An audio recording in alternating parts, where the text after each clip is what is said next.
Attention army, তোমরা হয়তো ইতিমধ্যে জেনে গেছো যে ফিকো জিকুকার নামে পরিচিত একজন ব্যক্তি একটি লাইভ স্ট্রিমে বলেছে সে নাকি মেক্সিকোতে বিটিএসের কনসার্টে অ্যাসিড নিয়ে যাবে এবং তা তিয়াংয়ের দিকে ছুড়ে মারবে। এই ব্যক্তির এমন মন্তব্যই প্রথমবারের মতো নয়, বরং তিনি দীর্ঘদিন ধরে তিয়াংকে টার্গেট করে আসছে। এই বিষয়টি অত্যন্ত আতঙ্কজনক এবং মারাত্মকভাবে বিপজ্জনকও। এই ব্যক্তির এমন মন্তব্যে আমরা স্পষ্টভাবে বুঝতে পারি ইনি একজন জিকুক শিপার এবং তিয়াং বিরোধী লোক। এনার এমন মন্তব্য এবং এমন আচরণে আমরা স্পষ্টভাবে বুঝতে পারি এনাকে মোটেও উপেক্ষা করা যাবে না এবং এই বিষয়টি মোটেও উপেক্ষা করার মতো নয়।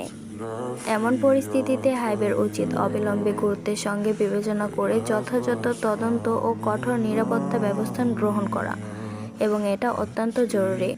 এখন কথা হচ্ছে এই বিষয়ে আমরা কি করব বা কি করতে পারি বা কি করে আমরা তিয়াংকে প্রোটেক্ট করতে পারি।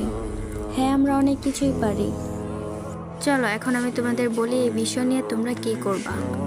এই বিষয়টি নিয়ে হাইবের কাছে রিপোর্ট করো এবং স্ক্রিনে দেওয়া ছবিটি তোমার সমস্ত সোশ্যাল মিডিয়া অ্যাকাউন্টে পোস্ট করো, বিশেষ করে টুইটার এবং উইভার্সে। আশা করি এখন তোমরা বুঝে গেছো আমরা কিভাবে তিয়াংকে হেল্প করতে পারি বা প্রোটেক্ট। তো ছবিটা টুইটার এবং উইভার্সে বেশি করে পোস্ট করো। আর এতক্ষণ আমার কথাগুলো শোনার জন্য ধন্যবাদ।